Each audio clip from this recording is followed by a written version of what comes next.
Harika. Welcome to Harika's happy world. ఎలా ఉన్నారండి అందరూ? నేనైతే సూపర్ కూల్గా ఉన్నాను. ఇవాళైతే మనందరి ఫేవరెట్ చేపల పులుసు చేసి చూపిస్తానండి. ఇది ఎలా చేస్తారో ఏంటో నేనైతే ప్రొసీజర్ స్టార్ట్ చేస్తున్నాను. రండి వెళ్ళిపోదాం బ్లాగ్లోకి. ఇవాళైతే చేపల కూర చూపిస్తున్నానండి మా స్టైల్లో. ఫస్ట్ అయితే నూనె వేడెక్కిన తర్వాత కొంచెం ఫ్రెన్యూగిక్ సీడ్స్ ఉంటాయి కదా, మెంతులు అంటారు కదా, అవి కొంచెం యాడ్ చేసుకోవాలి. చేపల కూర కదా, దానిలో పులుపు యాడ్ చేస్తాం కదా, సో అది బ్యాలెన్స్ అవ్వడానికి చేదు కూడా యాడ్ చేస్తాం అన్నమాట. నెక్స్ట్ వచ్చేసి అవి వేగుతున్నప్పుడు ఆనియన్స్ వేసుకోవాలి. ఆనియన్స్, కరివేపాకు వేసుకున్నాము. ఇది బాగా ఫ్రై అవ్వాలండి. ఇది ఫ్రై అయిన తర్వాత చూపిస్తాను మీకు. ఆనియన్స్ అనేది గోల్డెన్ బ్రౌన్ కలర్లోకి టర్న్ అయిన తర్వాత ఇప్పుడు ఏంటంటే ఇది టొమాటోస్ యాడ్ చేసుకోవాలి.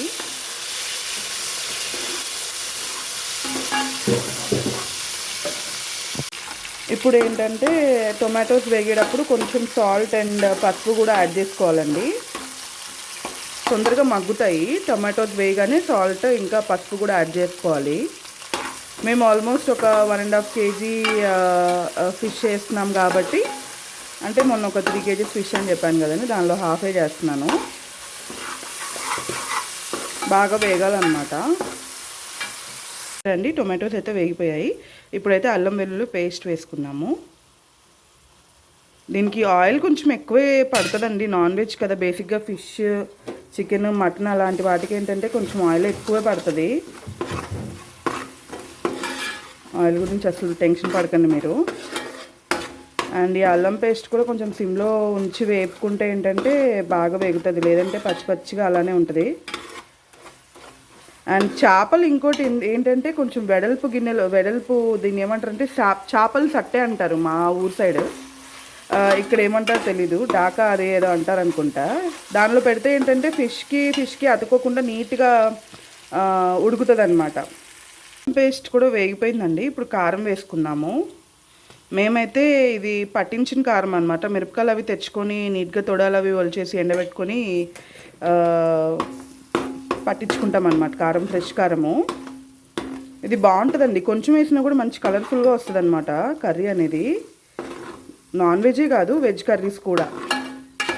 ఈ కారం కూడా ఒక 1 minute అలా వేగనిచ్చేసేసి ఇంకా ఫిష్ ముక్కలు పెట్టేసుకోవాలండి. ఇలాంటి పెద్ద పెద్ద వాటిల్లో చేసుకుంటే ఏంటంటే ఫిష్కి అతుక్కోకుండా నీట్గా ఉడుకుతాయి అన్నమాట. మనం ఇన్ఫ్యాక్ట్ పులుసు వేసుకునేటప్పుడు కూడా ముక్కలు ఇరగకుండా నీట్గా వస్తాయి.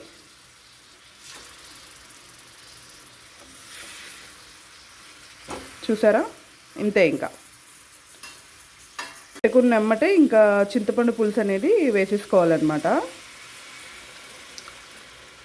చింతపండు, ఉప్పు, కారం కూడా కొంచెం ఎక్కువే పడతాయండి, ఫిష్ కదా. స్టార్ట్ అయింది ఉడకడం కూడా. ఇదిగోండి, చింతపండు పులుసు వేసిన తర్వాత ఇంకా మనం దీనిలో గెంట అనేది పెట్టకూడదండి. అలా మసిగుడు పట్టుకొని ఇలా తిప్పుతానే ఉండాలన్నమాట బౌల్, ఆ గిన్నెని. మనం అస్సలు ఇంక గెంట అనేది వాడకూడదు అనమాట. వన్స్ ముక్కలు పెట్టిన తర్వాత ఏంటంటే చిదురు అయిపోతాయి. చిదురు అంటే మెత్తగా అయిపోతాయి అన్నమాట. బాగోదు చూడటానికి, అండ్ తినడానికి కూడా అంత అనిపించదు. ఇప్పుడు మూత పెట్టేసుకుందాం. ఒక పావు గంట అలా మూత పెట్టేసేసి కదిలించుకుని ఉంటే సరిపోతుందండి. మా స్టైల్లో ఫిష్ మసాలా తయారు చేయడం చూపిస్తానండి. చెక్క, లవంగాలు ప్లస్ ఇవేంటంటే ఫ్రెన్యూగ్రిక్ సీడ్స్, మెంతులు అంటారు కదా, అవి యాడ్ చేసేసుకొని బాగా ఫ్రై చేయాలి. ఇది ఏంటంటే సిమ్లో పెట్టుకుని ఫ్రై చేసుకోవాలండి, సో దట్ మంచి అరోమా అనేది రిలీజ్ అవుతుంది దానిలో నుంచి.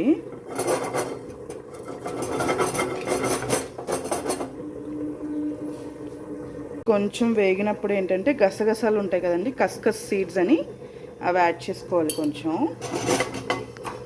ఇవి తొందరగానే వేగిపోతాయండి. అండ్ నెక్స్ట్ వచ్చేసి మా ఇంట్లో ప్రజెంట్ ధనియాలు అవైలబుల్ లేవు, సో ధనియాల పౌడర్ యాడ్ చేస్తున్నాను. ధనియాల పౌడర్ కూడా యాడ్ చేస్తున్నాను.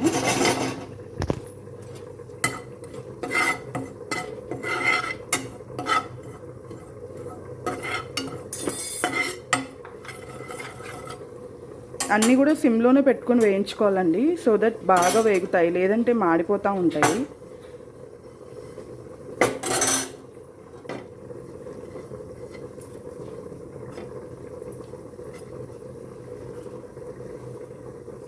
ఇవి వేగుతున్నప్పుడు లాస్ట్ మూమెంట్లో, అంటే ఇది జస్ట్ పౌడర్సే కదా, ధనియాల పౌడరే కదా వేసింది, అది కూడా ఆల్మోస్ట్ వేగిపోయింది. వేగిపోయినప్పుడు ఏంటంటే ఎండు కొబ్బరి ఉంటుంది కదండి, ఎండు కొబ్బరి కూడా వేసేసేసి ఇంకా ఆపేసుకోవడమే. జస్ట్ మనం ఫ్రిడ్జ్లో అవి స్టోర్ చేసుకుంటూ ఉంటాం కదా, ఫ్రిడ్జ్లో పెట్టుకుంటూ ఉంటాం కదా, కొంచెం కూలింగ్ పోతుంది అంతే వేడి మీద వేసేస్తే. ఇది కొంచెం ఆరిన తర్వాత నేను చూపిస్తానండి ఫర్దర్ ప్రాసెస్. అయిపోయిందండి, మిక్సీకి వేస్తున్నాము. మేమేంటంటే ఎప్పటికప్పుడు ఫ్రెష్గా వేసుకుంటామండి మసాలా, సో దట్ ఆ ఫ్లేవర్ బాగుంటుంది ఎప్పుడెప్పుడో వేసిన దానికంటే. ఇది గ్రైండ్ చేసిన తర్వాత నెక్స్ట్ ప్రాసెస్ చూపిస్తానండి. గ్రైండ్ చేసేసుకున్నాము, మిక్సీ చేసేసుకున్న తర్వాత మరీ పౌడర్ కాదు, ఒక మాదిరిగా ఉండాలి, కచ్చపచ్చగా అన్నట్టు. నెక్స్ట్ అల్లము వెల్లుల్లి వేస్తున్నాము, పచ్చిది కూడా ఇక్కడ ఆల్రెడీ కూరలో వేసాము. ప్లస్ ఇదైతే రా జింజర్ అండ్ గార్లిక్ వేస్తున్నాం దీనిలో. గార్లిక్ వేసిన తర్వాత ఒక్కసారి ఇలా కలిపేసుకొని నెక్స్ట్ మిక్సీకి వేసుకోవాలండి. అల్లం వెల్లుల్లిపాయలు వేసిన తర్వాత ఇది మన మసాలా తయారైపోయింది. నెక్స్ట్ అయితే మనం కూర ఎలా ఉందని చూద్దాము. అబ్బా, పొగలు గుమగుమలు ఆడుతుందండి పులుసు అయితే, చూసారా అండి. ఇప్పుడు దాన్ని అనేది కలుపుకోవాలి. చెప్పాను కదా ఇందాక, గుడ్డ పట్టుకొని తిప్పుకోవాలి, కానీ గంట అనేది పెట్టకూడదు. గంట పెడితే ముక్కలన్నీ చిదురైపోతాయి. చూసారా, ముక్క ఆల్మోస్ట్ ఒక 90% ఉడికినట్టేనండి. ఈ స్టేజ్లో ఏంటంటే మనం మసాలా ఇందాక తయారు చేసుకున్నాం కదా, అది వేసేసుకోవాలి. మనం వేసిందే తక్కువ కాబట్టి కూర కొంచెం ఎక్కువే ఉంది కాబట్టి సరిపోతుందండి, వేసేసుకోవచ్చు మొత్తం. రఫ్లీ ఒక 10 to 15 grams వస్తుందేమో మసాలా, అంతే. మసాలా వేసాక కూడా కలపకూడదండి, ఎలా తిప్పాలో కూడా చూపించాను కదా ఇందాక, సేమ్ అదే ఇదిలో తిప్పాలన్నమాట. గంట మాత్రం అస్సలు వాడద్దు. చేపలు ఏంటంటే ఎంత ఉడికితే అంత టేస్టీగా ఉంటుంది. సిమ్లో పెట్టేసుకొని తిప్పేసుకోవాలండి మసాలా వేసిన తర్వాత.